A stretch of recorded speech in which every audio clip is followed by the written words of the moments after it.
Dios te bendiga en este día. El tema de este día es cuídate de los falsos maestros o profetas. Bueno, esta es la parte 2. La semana pasada tuvimos la parte uno donde hablamos de la diferencia entre un verdadero y un falso discípulo, creyendo que esto es la raíz de los falsos profetas, ¿verdad? Porque antes de ser un maestro, antes de enseñar la palabra, todos pasamos por ser discípulos. Y si eres un mal discípulo, pues te convertirás en un mal maestro, ¿verdad? Bueno, si usted quiere ver ese video, pues por aquí está en la página, lo puede buscar. Pero el día de hoy vamos a ir directamente a Mateo 7:15, donde la palabra de Dios nos dice, y yo uso la Biblia de las Américas, por si alguien tenía la duda. Dice, el versículo 15 de Mateo 7 dice, cuídense de los falsos profetas que vienen a ustedes con vestidos de ovejas, pero por dentro son lobos rapaces. Entonces, primero que nada, los falsos maestros vienen disfrazados, ¿verdad? Aparentan ser buenas ovejas, pero no lo son. Entonces hay que descubrir cuál es ese disfraz, ¿verdad? Bueno, primero que nada dice, ¿qué es un falso profeta? La definición que escribí aquí dice, todo aquel que no expresa o que oculta la palabra de Dios conforme lo que está escrito, sacando la explicación. Bueno, déjenla vuelvo a leer porque me equivoqué. Dice, todo aquel que no expresa o oculta la palabra de Dios y no la explica conforme lo que está escrito, sacando la explicación, respetando el contexto y la inspiración divina. Bueno, eso es lo que es un falso profeta. Normalmente casi siempre pensamos que un falso profeta es la persona que dice algo que es un error, pero también un falso profeta es alguien que oculta una verdad bíblica, ¿verdad? Normalmente, pues los falsos profetas no les gusta hablar mucho sobre el pecado, sobre verdades que la palabra dice, y ahí al final de la Biblia, en Apocalipsis, dice que pues no debemos de quitarle ni ponerle a la escritura. Entonces debemos de predicar todo el consejo de la palabra de Dios, ¿verdad? Todo lo que la Biblia nos dice dentro de su contexto, nunca sacar nada de contexto o acomodar la palabra para lo que nosotros queramos que diga, ¿verdad? Bueno, dice, ¿dónde se encuentran estos falsos profetas? Bueno, pues primero que nada, pues mayormente en las iglesias, ¿verdad? Están entre nosotros, no están en el mundo, bueno, por lo menos en apariencia, ¿no? Porque la mayoría de ellos todavía tienen cosas del mundo dentro de ellas.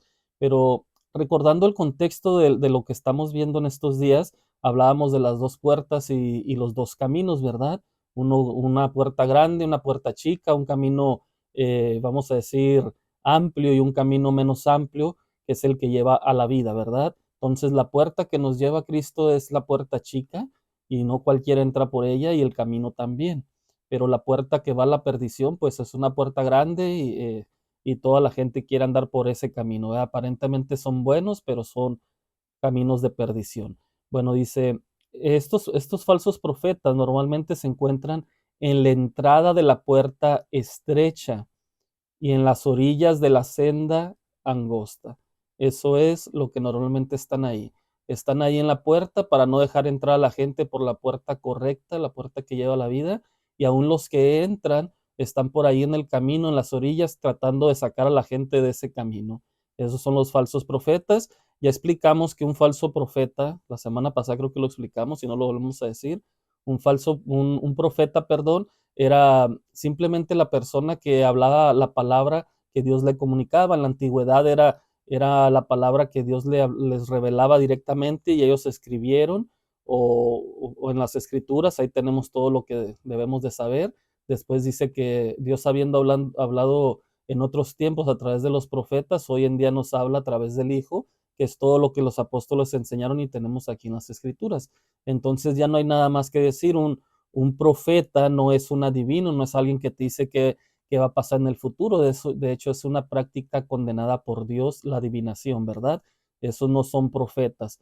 En este caso, el día de hoy, pues un profeta viene siendo la persona que te habla la palabra ya escrita, la Biblia, que te explica, ya sea un pastor, un maestro. Esos son los que de verdad profetizan. Igual cualquier persona de ustedes que enseñen palabra a sus hijos o a algún vecino o algo, ustedes están haciendo esta acción que se denomina profetizar, que es hablar la palabra de Dios nada más. Bueno, vamos a ver algunas características rápidamente de los falsos profetas. Yo escribí aquí algunas, posiblemente haya más, pero yo escribí, creo, las que más usuales son, las que podemos ver con más astucia de ellos. Entonces, esas son estas palabras, ¿verdad? Déjeme acomodo aquí la libreta. Bueno, dice, no están acomodadas en un orden que digamos es la más grave o la más importante, simplemente están ahí, ¿verdad? Todas son igual de importantes, dice. Y estas son importantes para la semana que viene, vamos a ver sobre los frutos, entonces ya nos vamos dando una idea. Dice, características de los falsos profetas, dice, usan la Biblia pero a su conveniencia. Un falso profeta nunca va a venir a ti, te va a decir no leas la Biblia, no la estudies, nunca te va a decir eso es mentira, al contrario, te va a usar la Biblia, pero a su conveniencia y manipulada, sobre todo cuando somos personas que no conocemos mucho de palabra, pues somos fáciles de manipular porque no entendemos lo que es, por ejemplo, leer un versículo en su contexto. Y hay muchos versículos mal usados por estos falsos profetas. Y ya vimos también que un falso profeta, ya sea que sea un falso profeta intencional o sea un falso profeta, vamos a decir, por ignorancia, pero debemos de cuidarnos de los dos. No importa que sea por ignorancia, la diferencia es que el que está en ignorancia, cuando vea la verdad, pues va a salir de su error y el que es intencional nunca va a querer salir. Bueno, siguiente característica, dice, prometen cosas que la Biblia no hace. Te prometen cosas que a veces la Biblia no te menciona y te hacen creer con el famoso Dios me dijo y todo eso es mentira, ¿verdad? También ocultan cosas que la Biblia condena, aquí hablando de los pecados, las cosas que callan, que no les gusta tocar esos temas, muchas veces pues son temas que evaden para no, vamos a decir, para tener más multitud de gente, porque saben que si les hablan de pecados, de cosas que están mal, van a salir corriendo. Bueno, entretienen en vez de dar una verdadera enseñanza. Esas personas que se paran, empiezan a contar chistes, empiezan a contar anécdotas, cosas que nada tienen que ver con la enseñanza bíblica. Dice, hablan cosas que agradan al oyente como familia, bienestar económico, salud, amor, etcétera. No es que esté mal hablar de esas cosas, la Biblia también no lo menciona, el problema es que se enfocan solamente en eso. Por ejemplo, te dice, tu familia va a ser prosperada, pero nunca te mencionan que hay que mortificar el pecado, que hay que luchar, que hay que arrepentirse de muchas cosas, que va a haber dificultades, solamente te hablan de eso, de salud, te enfermas y lo primero que te prometen es una sanidad cuando muchas veces Dios te va a llevar a la muerte aquí terrenal. Pero, y esas cosas, el amor, te prometen que vas a tener una pareja, que vas a tener mucho amor, cuando a veces Dios te va a pasar por pruebas que en realidad no conllevan, o del amor, te hablan del matrimonio, pero nunca te enseñan a cómo ser un buen esposo, una buena esposa, porque pues a veces hay que luchar con el pecado para ser buen esposo o buena esposa, y evitan hablar de esas cosas, ¿verdad? Pero en sí, como decimos, si hablamos de esto, pero explicamos todo lo que habla la Biblia, por ejemplo, de ser un buen esposo, también habla de cosas que tenemos que combatir, pero estas personas normalmente no te hablan. De hecho, hacen estas campañas de familia, donde te van a poner a jugar juegos de entre pareja y nada, pero nunca te van a explicar cómo tener una buena relación con tu pareja conforme la voluntad de Dios, no conforme ellos crean, ¿verdad? Bueno, también la siguiente, y se niegan verdades fundamentales de las escrituras. Esto es muy característico, ¿no? Empiezan a negar, por ejemplo, que la obra que Cristo hizo en la cruz fue completada. Dicen que todavía nosotros tenemos que hacer cosas, que tenemos que guardar la ley, que tenemos que guardar algunas normas que ya no están vigentes, que tenemos que practicar cosas que ya no están, ¿verdad? Para eso, pues obviamente cada uno de estos puntos ocuparía una enseñanza por separado. Ahorita estamos englobando nada más para que nos demos una idea. Niegan la Trinidad, por ejemplo, una de las doctrinas más fundamentales, niegan la divinidad de Cristo, niegan la resurrección de Cristo y muchas de estas cosas. Inclusive otra de las características es que enseñan que Dios sigue revelando cosas nuevas, cuando eso no es cierto. El canon bíblico está cerrado, ya todo lo que Dios iba a decir ya lo dijo. Ahora, eso no significa que Dios no pueda guiarte a algo que ya está escrito, que eso es una iluminación, podemos decirlo, del Espíritu Santo, una guía del Espíritu Santo, pero no te va a revelar cosas nuevas y de ahí se van a desprender otras cosas que vamos a ver más adelante.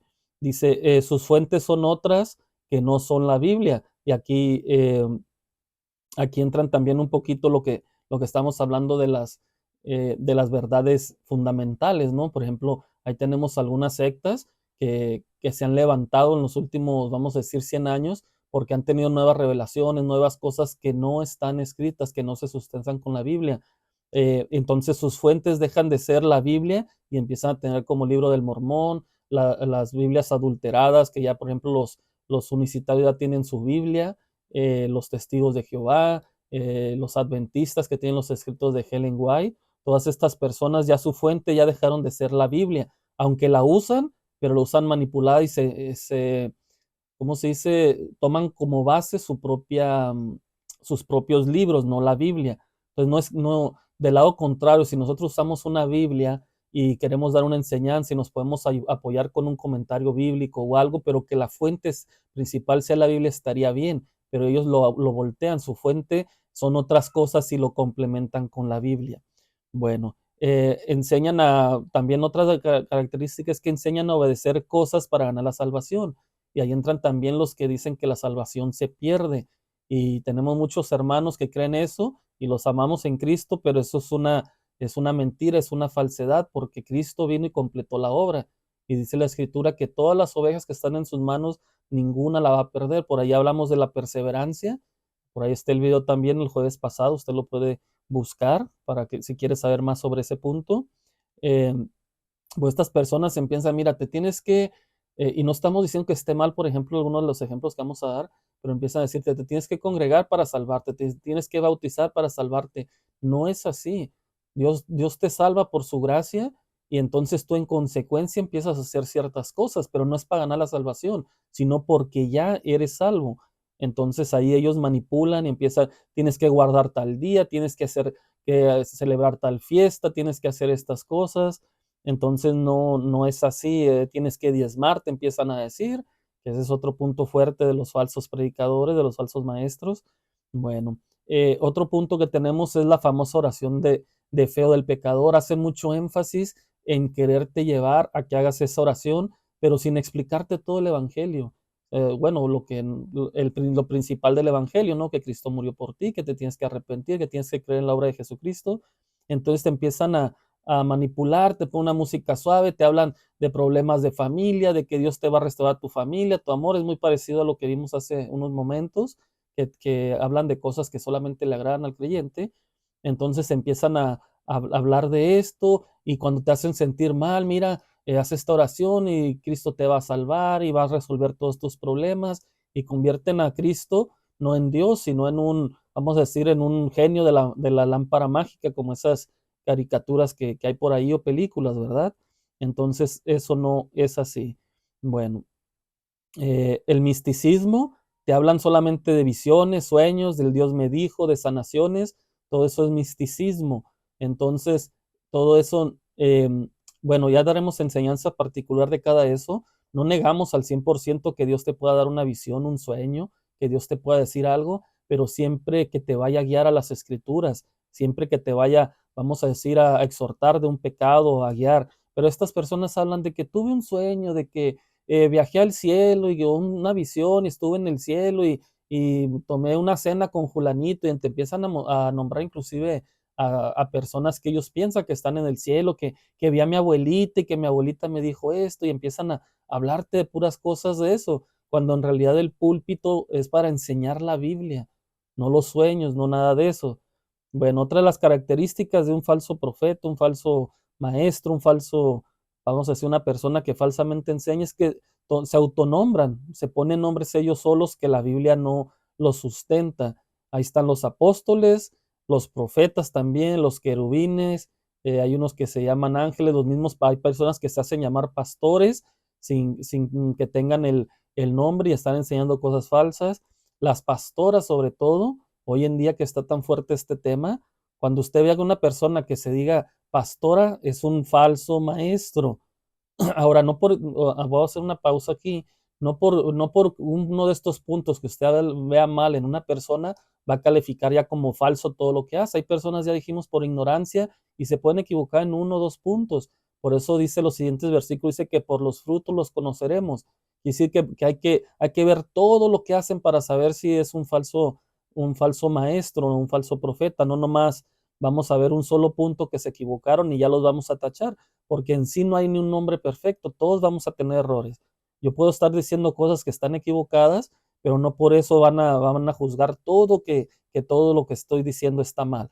Entonces, en el caso, por ejemplo, esto lo digo también porque las pastores, hay pastoras con buenas intenciones, pero a final de cuentas, el autonombrarse pastoras va en contra de las escrituras y eso los hace, aunque sea por ignorancia, ser un falso maestro. Y hay muchas mujeres que estudiando las escrituras más a profundidad se han dado cuenta de este error y han salido de eso y ahora son personas que enseñan tal vez a otras mujeres por redes sociales, pero ya no se autonombran pastoras.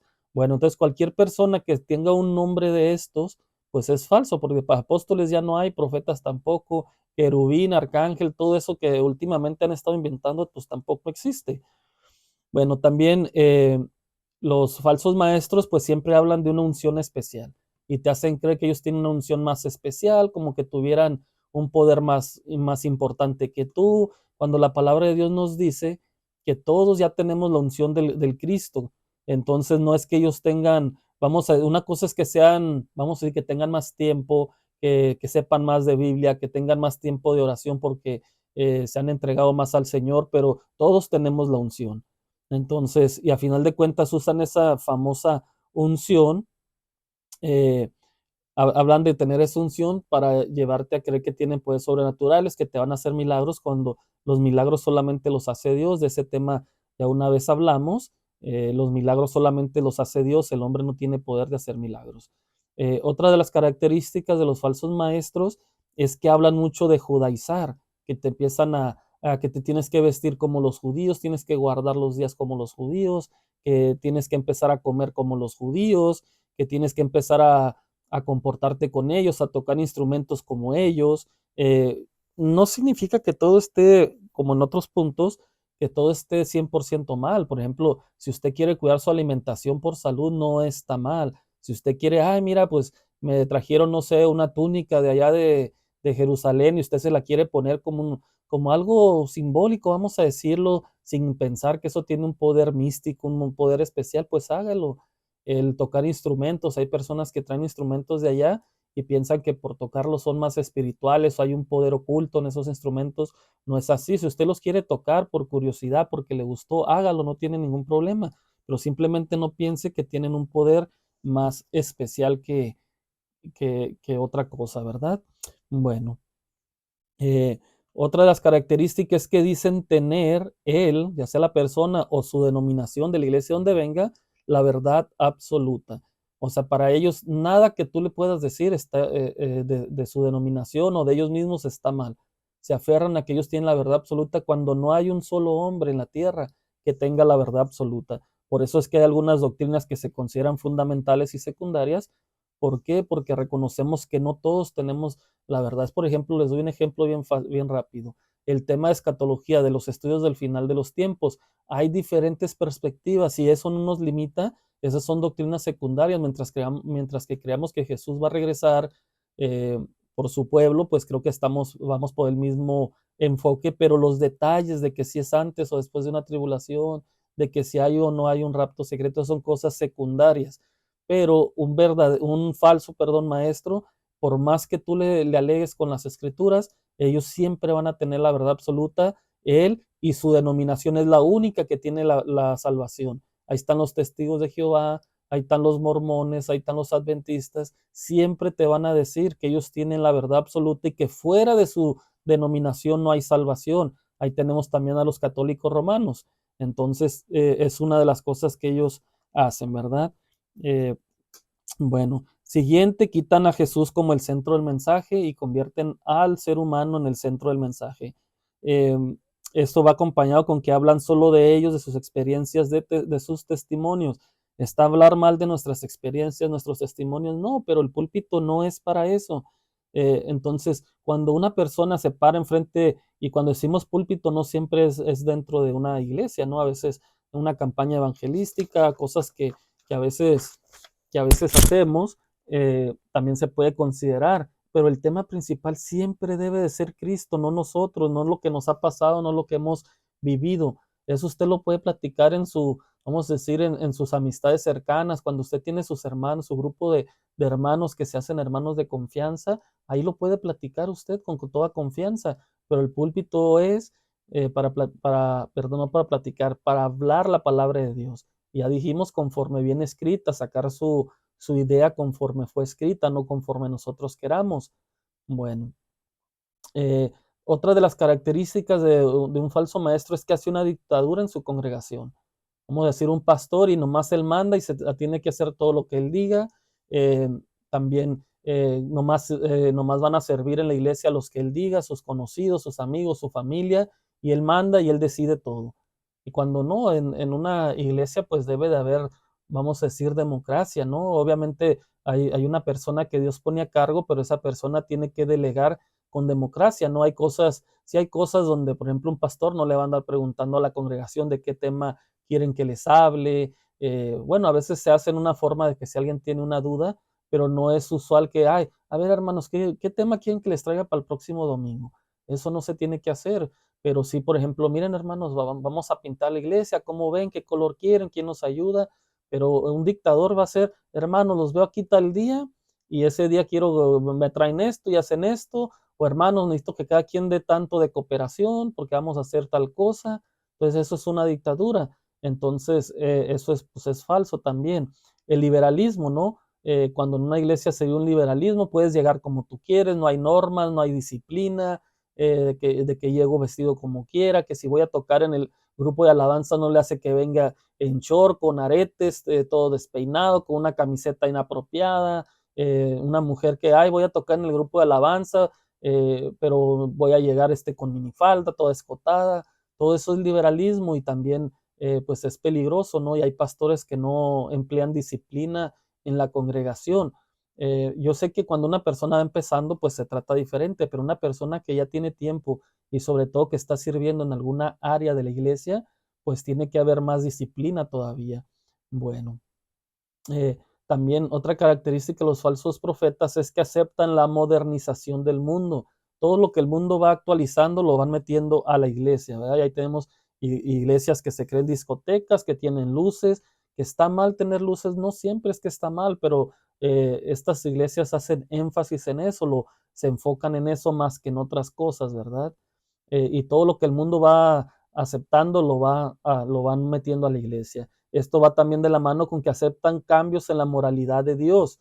Esto es como el mundo se va modernizando, el mundo ya aprueba el divorcio, ya aprueba a la comunidad arcoíris, porque no podemos decir la palabra que nos cancelan el video, pero creo que se da por entendido.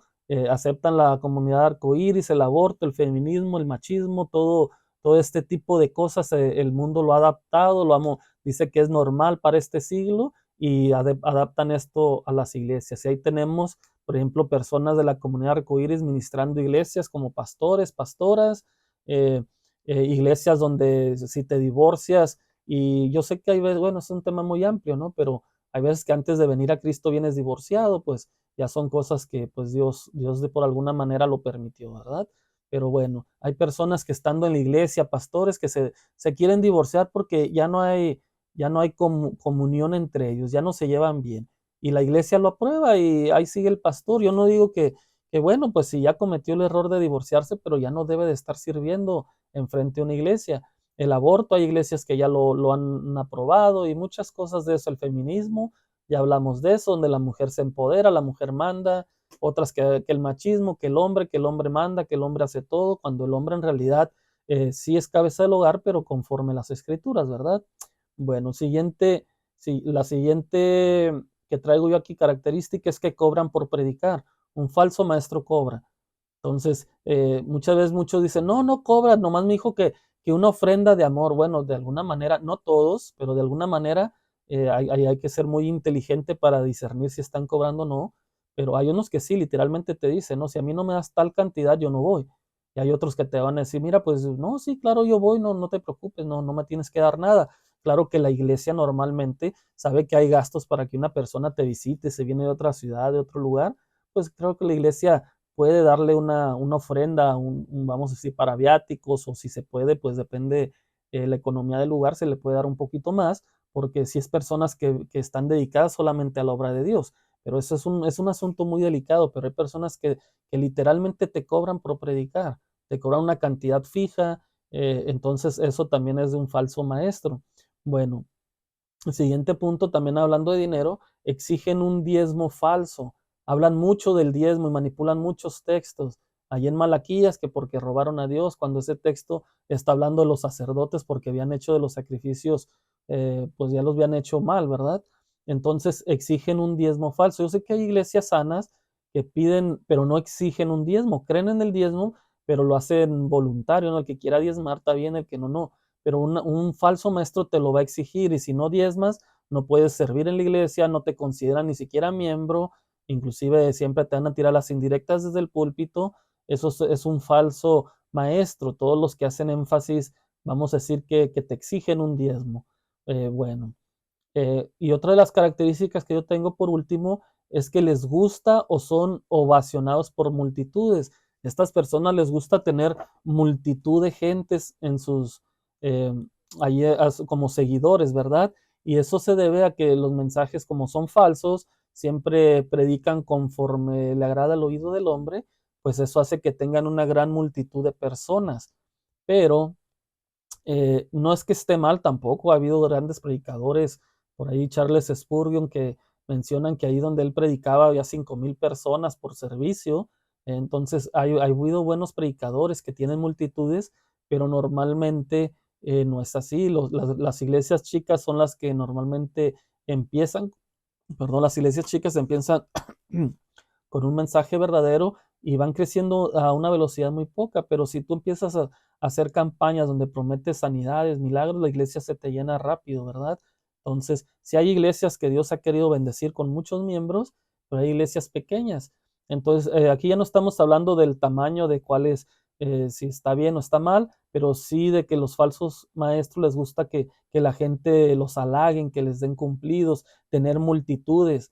Ha habido falsos profetas, maestros, como usted les diga, que si se invitan a predicar a una iglesia y te ven, ¿cuántos miembros tienen? Porque yo no voy si hay menos de 100. Y te empiezan eso, porque todo se debe también cuestión de dinero, porque si hay pocos miembros, la ofrenda va a ser menor. O sabes que una iglesia pequeña no te va a poder pagar lo que quieren. Entonces todo eso, pues es parte de eso, ¿verdad? Por ahí voy a dejar las características, ya alargamos el video, es un resumen. En la descripción voy a poner varios versículos que tengo que sustentan la mayoría de lo que dijimos. No crean que estamos hablando nada más por hablar. Ahí vamos a dejar los versículos. Usted los puede buscar y leerlos y estudiarlos. También los puede estudiar en su contexto para que no se deje engañar. Pero una de las principales características ahí en Jeremías es que los falsos profetas te profetizan paz, cuando no hay paz, dice Dios. Cuando Dios dice que si no te arrepientes vas a caer en condenación y mucha gente te hace creer que por repetir una oración, que por ir a un servicio, que por llorar en una alabanza ya eres cristiano. Entonces, que eso puede ser otro punto, ¿no? Los falsos maestros hacen mucho énfasis en la música, predican con música para hacerte llorar, les gusta mucho ese punto para manipular tus sentimientos y a final de cuentas siempre te van a llevar a creer algo falso. No estamos diciendo que la música está mal, pero para todo hay tiempo, ¿no? Si en tu iglesia ponen unas alabanzas antes de la predicación está bien, pero ya cuando estás predicando y que tienes que tener la música o el de la batería, el de la guitarra haciendo, no me acuerdo cómo se dice el sonido que está atrás de la palabra, ahí para como una música de fondo, creo que se dice, para hacer como más, para que entren más en tema o que cada vez que dice algo como que suene más explosivo, que llegue más, eso es manipulación de tu mente. La música te manipula de alguna manera y ellos la usan. Entonces debemos de tener mucho cuidado con eso. Bueno, aquí voy a dejar los versículos. Espero que este video sea de bendición para tu vida. Te invito a que lo compartas, reacciones y que sigas adelante y que sigas discerniendo quién es un buen o un mal maestro, ¿verdad? Dios te bendiga.